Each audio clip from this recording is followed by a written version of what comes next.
The desert heat was unbearable as Staff Sergeant Maria Rodriguez adjusted her helmet one more time before climbing into the cockpit of her A-10 Thunderbolt II. The massive 30mm cannon mounted beneath the aircraft gleamed in the morning sun. She had flown dozens of missions over Afghanistan, but something felt different about this one.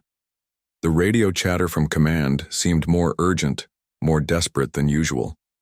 200 miles away, deep in Taliban territory, a team of 8 Navy SEALs was in serious trouble. They had been conducting a reconnaissance mission near the Pakistani border when everything went sideways. What was supposed to be a simple intelligence-gathering operation had turned into a nightmare. The SEALs had been compromised, and now they were trapped on the wrong side of a fast-flowing river with enemy fighters closing in from 3 directions. Lieutenant Commander Jake Morrison pressed his back against the rocky outcrop, trying to catch his breath. Blood trickled down his left arm from a bullet graze, but that was the least of his problems. His team was running low on ammunition, and they had been fighting for over 6 hours. The Taliban fighters seemed to know exactly where they were, and reinforcements kept arriving. Morrison looked at his men scattered behind various pieces of cover along the riverbank. They were good soldiers, the best America had to offer, but even the best soldiers needed help sometimes. The river in front of them was their only escape route, but it was at least 50 yards wide and moving fast from the recent mountain snowmelt. Swimming across while under fire would be suicide, and they didn't have any boats or rafts. Behind them, the sound of enemy voices was getting closer. Morrison knew they had maybe 20 minutes before they would be completely surrounded. He grabbed his radio and made the call that every soldier hopes they never have to make. Back at Bagram Air Base, Rodriguez received the emergency coordinates. A SEAL team was pinned down and needed immediate close air support. The mission briefing was short and to the point.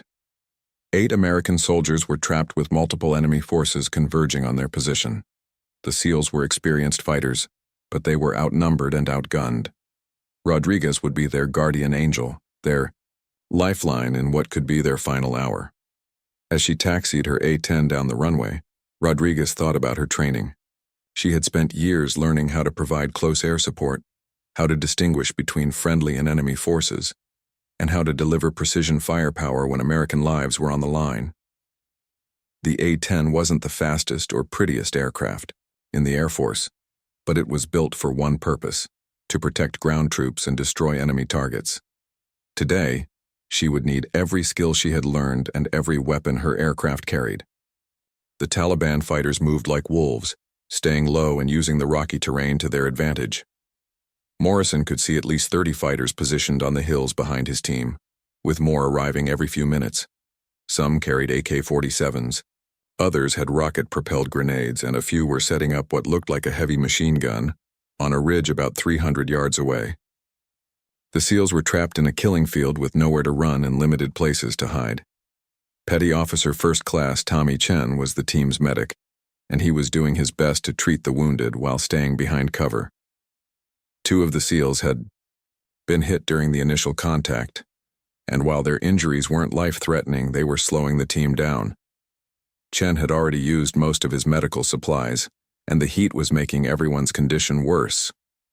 Dehydration was becoming as much of an enemy as the Taliban fighters. The river continued to rush past them, its brown waters carrying debris from the mountains. Morrison studied the far bank through his binoculars.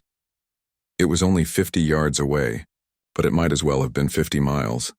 The current was too strong to swim across while carrying weapons and equipment, and they couldn't abandon their gear. Even if they made it to the other side, they would be defenseless against the enemy fighters who could easily follow them, or simply shoot them in the water. Sergeant First Class Marcus Williams, the team's demolitions expert, had an idea. He still had several blocks of C4 explosive that they could use to create a diversion. If they could blow up some of the rocks on the hillside, it might give them enough cover to attempt a river crossing. But the plan was risky, and they would only get one chance. If it failed, they would be completely exposed with no backup plan. The radio crackled to life with Morrison's voice calling for air support. He gave the coordinates of his position and tried to paint a picture of the tactical situation for any aircraft that might be listening. 8 SEALs trapped on the north bank of an unnamed river, surrounded by at least 40 enemy fighters with heavy weapons. They needed immediate assistance or they wouldn't survive the next hour. The desperation in his voice was clear to anyone listening. Meanwhile, the Taliban fighters were getting bolder. They had stopped their advance and were taking careful aim at the SEALs' positions. Bullets struck the rocks around the American soldiers, sending sharp fragments flying through the air. The enemy knew they had the Americans trapped, and they were taking their time to set up a coordinated attack that would finish the job. The heavy machine gun on the ridge was almost ready to fire, and once it started shooting, the SEALs would have no protection from its devastating firepower.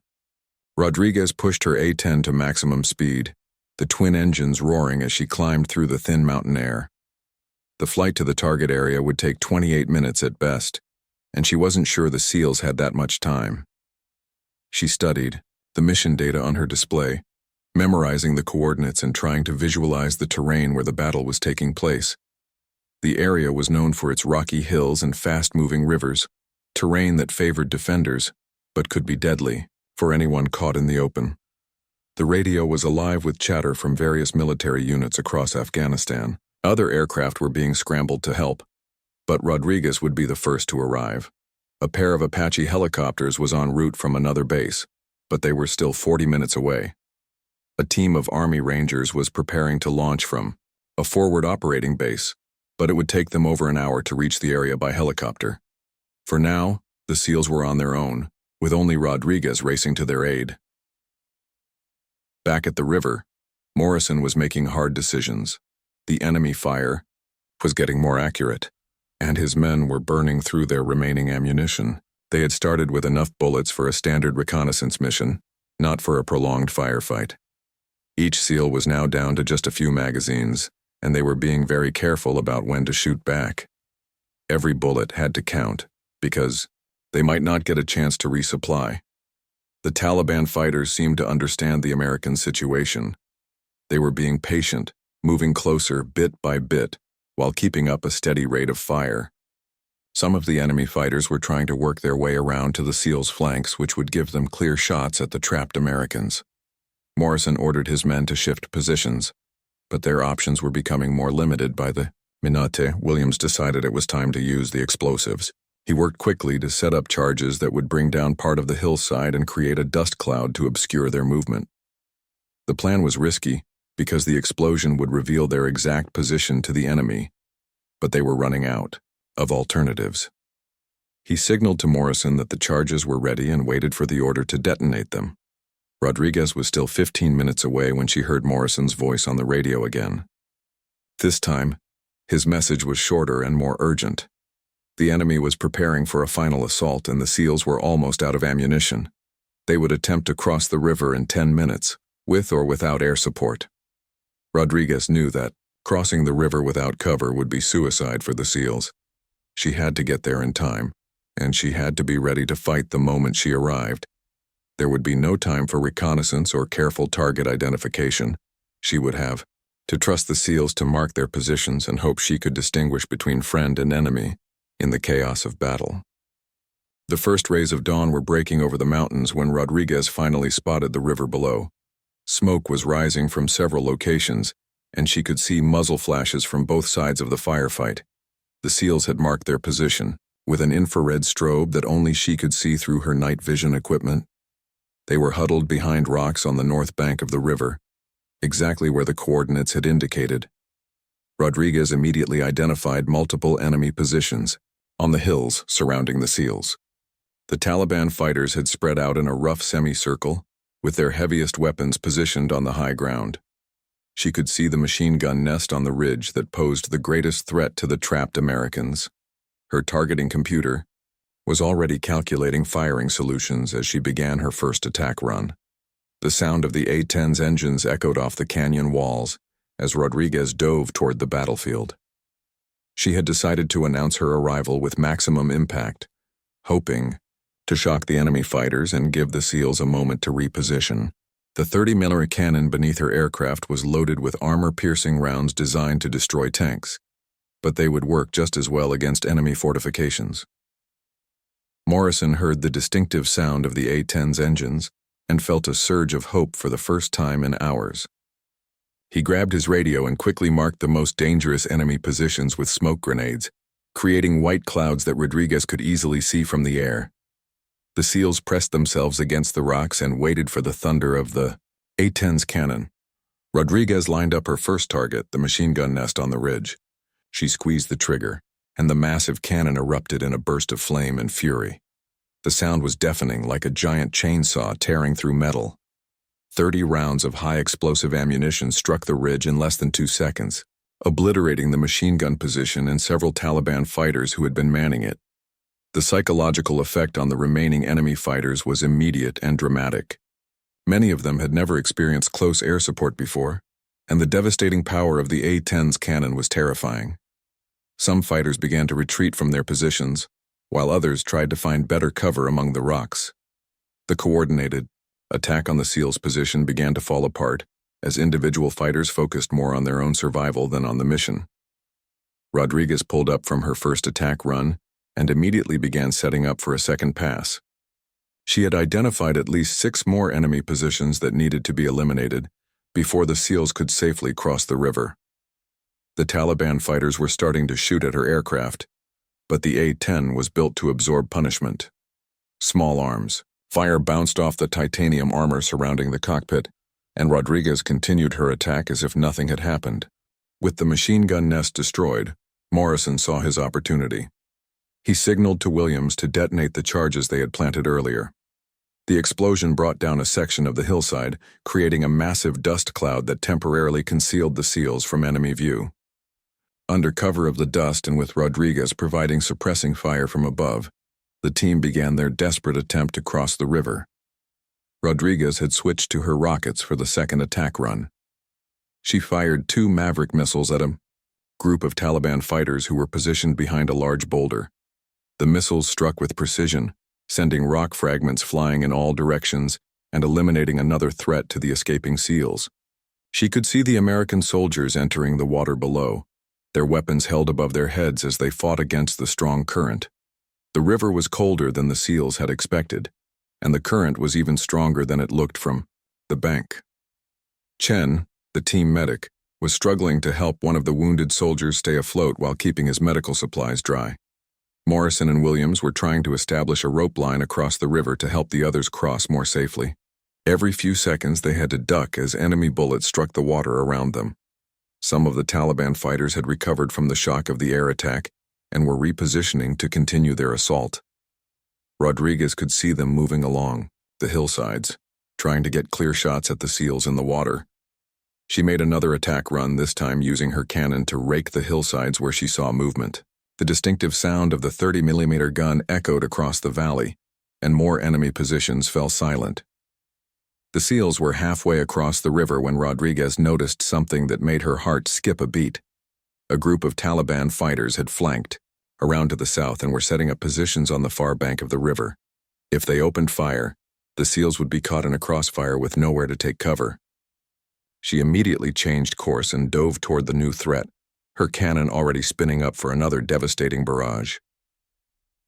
Williams was the first SEAL to reach the far bank, and he immediately took up a defensive position to cover his teammates who were still in the water. He could see the Taliban fighters moving into position about 200 yards upstream, and he knew they would have clear shots at his team in just a few more seconds. He raised his rifle and began firing single, well-aimed shots to slow down. The enemy advanced, but he was vastly outnumbered. Rodriguez's attack on the flanking force was perfectly timed. Her cannon rounds struck the enemy positions just as they were preparing to open fire on the SEALs in the river. The Taliban fighters were caught completely by surprise and had no time to take cover. In seconds, the threat to the crossing SEALs was eliminated, and Rodriguez was already looking for her next target. One by one, the SEALs pulled themselves onto the south bank of the river, exhausted but alive. Morrison was the last to cross, making sure all of his men were safe before leaving his position. As he dragged himself out of the cold water, he looked back at the north bank where they had been trapped just minutes earlier. The area was now quiet, with smoke rising from multiple locations where Rodriguez had struck enemy positions. Rodriguez continued to circle overhead, watching for any remaining threats. She could see the seals moving away from the river toward higher ground where they would be easier to extract. Her fuel was running low, but the Apache helicopters she had been told about earlier were finally approaching the area.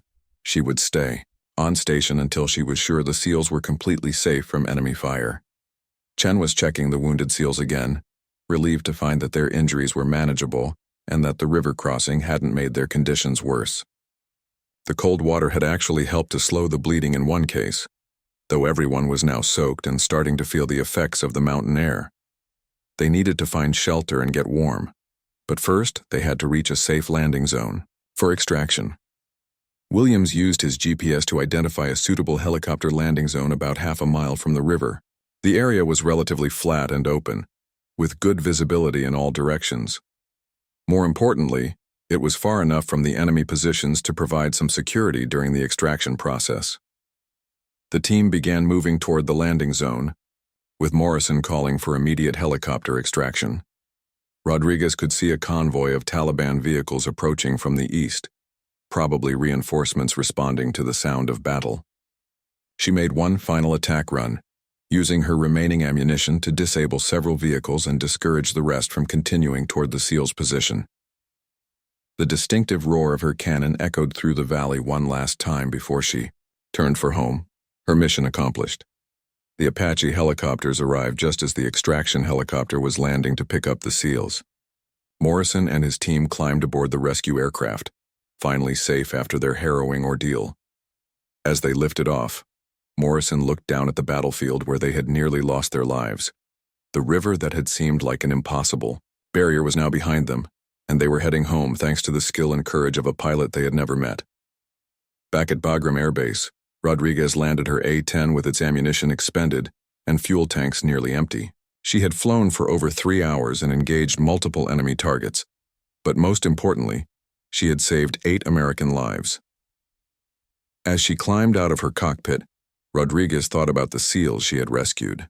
She might never meet them face to face, but she knew they would all go home to their families because of what had happened at dawn over that remote river in Afghanistan. Sometimes that knowledge was reward enough for a job well done.